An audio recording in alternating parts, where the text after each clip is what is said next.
ये है इस घर की बड़ी और इकलौती बहू साक्षी, जो इस समय अपनी बेटी नव्या को स्कूल का होमवर्क करवा रही है, वो भी पुरानी सस्ती सी साड़ी पहनकर। बहू, शाम के 5 बज गए, भूल गई क्या मेरी चाय का समय हो गया है? याद है मम्मी जी, बस अभी लाई, जवाब दिया था। रानू को इस बात की उम्मीद बिल्कुल भी नहीं थी कि साक्षी उसे जवाब देगी, इसलिए वो झुंझलाकर वहां से चली जाती है। आज महीने की 25 तारीख थी और साक्षी सुबह सुबह किचन में नाश्ते के लिए पोहे बना रही थी, तभी रानू वहां आती है। बहू, आज मेरा मटर पनीर पुलाव और खीर पूरी खाने का बहुत मन कर रहा था, इसीलिए आज मैं मटर और पनीर बाजार से ले आई हूँ और दूध भी। तो तू आज लंच में यही सब बना दे। ठीक है मम्मी जी, आपने जो जो बोला वो सब बना दूंगी मैं, लेकिन अगर महीना खत्म होने से पहले तेल और शक्कर खत्म हो जाए तो मुझे कुछ मत कहिएगा। तो क्या अब मैं अपने मन का खाना भी नहीं खा सकती? मेरे कहने का मतलब वो नहीं है मम्मी जी, मैं सिर्फ बता रही हूँ, क्योंकि हर महीने जब भी समय से पहले कुछ खत्म होता है तो उसका जिम्मेदार मुझे ही ठहराया जाता है। साक्षी उस दिन अपनी सास की हर फरमाइश पूरी करती है, इस उम्मीद में कि कल उसकी बेटी का 10वां जन्मदिन है, तो हो सकता है पहली बार रानू नव्या का जन्मदिन धूमधाम से मनाने की परमिशन दे दे। लेकिन होता उसका उलट ही है। खाना खा लेने के बाद रानू जब अपने कमरे में आराम कर रही थी, तभी साक्षी वहां पर जाकर रानू को नव्या के जन्मदिन के बारे में बताती है। कोई जरूरत नहीं है नव्या का जन्मदिन धूमधाम से मनाने की। मैं कल मार्केट से एक केक और फ्रॉक ला दूंगी, इससे ज्यादा किसी और चीज में खर्चा करने की कोई जरूरत नहीं है। रानू की बातों से निराश साक्षी वापस अपने कमरे में चली जाती है, लेकिन ना ही रानू को पता था और ना ही साक्षी को कि अंकित और गंगा ने नव्या के जन्मदिन की प्लानिंग पहले से ही कर ली थी। अगले दिन रानू के मार्केट जाने के बाद गंगा और अंकित हॉल को नव्या के बर्थडे के लिए डेकोरेट करते हैं। दीवार पर हैप्पी बर्थडे का बैनर लगाया जाता है। उसी के पास टेबल पर अंकित केक रखता है। अंकित की लाई हुई फ्रॉक साक्षी नव्या को पहनाती है। साक्षी, अंकित, अजय और गंगा केक के पास खड़े होकर रानू के आने का इंतजार कर रही थी। तभी मार्केट से रानू वापस आती है और डेकोरेशन देखकर। बहू, तुझसे कल मैंने मना किया था ना, फिर भी तू नहीं मानी और इतना खर्चा कर दिया। लेकिन खर्चे के लिए इतना पैसा तेरे पास आया कहाँ से? जरूर अजय कुछ पैसे अपने पास बचा के रखता है। मम्मी, आप बेवजह गुस्सा हो रही हो। नव्या आपकी पोती है और अगर उसके जन्मदिन पर थोड़ा बहुत खर्चा हो भी गया तो क्या हुआ? साल में एक बार तो जन्मदिन आता है। कर लो जितना खर्च करना है, 1-1 रुपए साक्षी से वसूल करूंगी। इतना बोलकर गुस्से में रानू अपने कमरे से चली जाती है। खुशी का माहौल रानू ने गम में बदल दिया था। सब लोग केक काटे बिना ही अपने अपने कमरे में चले जाते हैं। अपने कमरे में निराश खड़े अजय और साक्षी। अब मैं और बर्दाश्त नहीं करूंगी। अब तक बात सिर्फ मेरी थी, लेकिन अब बात मेरी बेटी की भी है। अब आपको मेरे साथ इस घर से दूर चलना ही होगा, नहीं तो मैं अकेली ही नव्या को लेकर अपने मायके चली जाऊंगी। अब तक मैं माँ की बातों को नजरअंदाज कर रहा था, लेकिन अब और नहीं करूंगा। तुम बिल्कुल ठीक कहती हो। मुझे भी लगने लगा है कि इस घर में रहकर तुम कभी खुश नहीं रह पाओगी और वही हाल हमारी बेटी का होगा। कमरे के बाहर खड़ी रानू उन दोनों की बातें सुन लेती है। ये दोनों तो घर छोड़कर जाने की बात कर रहे हैं। अगर ये दोनों घर छोड़कर चले गए तो मेरा क्या होगा? बहुत ही जल्द गंगा की शादी होने वाली है।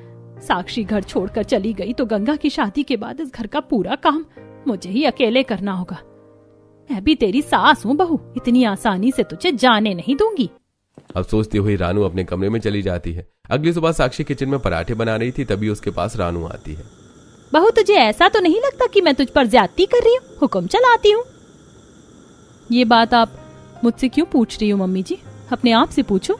मेरे हिसाब से मैं बिल्कुल सही कर रही हूँ। आपकी जगह मैं होती और मेरी जगह आप होती और आप पूरे दिन घर का काम करती, रसोई संभालती और मैं आपको बार बार टोकती और ताने मारती, तो क्या तब भी आप यही बात कहती मम्मी जी?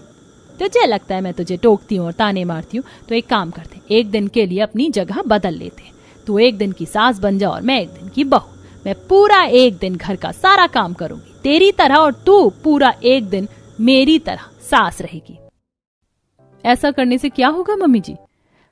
तो ये समझ ले कि ये एक चैलेंज है। अगर मैंने पूरा एक दिन ये घर अच्छे से संभाल लिया तो मैं जीती, और अगर नहीं संभाल पाई तो तू जीती, और हारने वाले को जीतने वाले की बात माननी होगी। अगर तू जीती तो तू जो कहेगी मैं वो करूंगी, और अगर मैं जीती तो तुझे मेरी बात माननी होगी।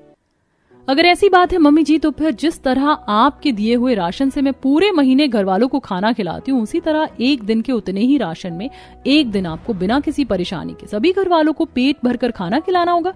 अगर आपने ऐसा कर दिया तो आप जीती, और अगर नहीं कर पाई तो मैं जीती।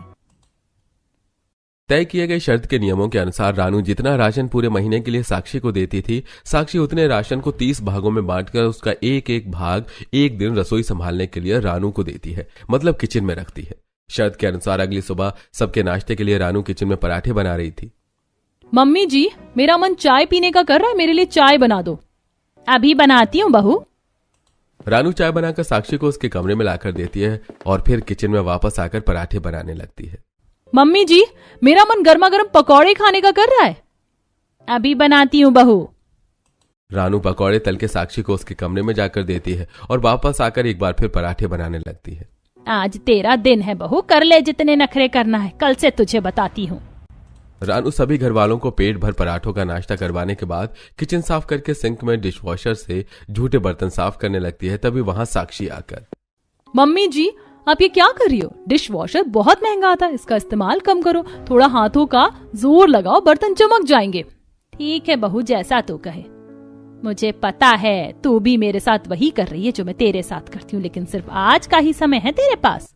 सुबह के नाश्ते के बाद रानू किचन में दोपहर का खाना बना रही थी। तभी साक्षी वहां आकर, मम्मी जी, आज मेरा मन पूरियां खाने का है। अगर मैं पूरियां तल दूंगी तो सारा तेल खत्म हो जाएगा, फिर मैं सब्जी कैसे बनाऊंगी? इसका मतलब आप हार मानती हैं? कभी नहीं।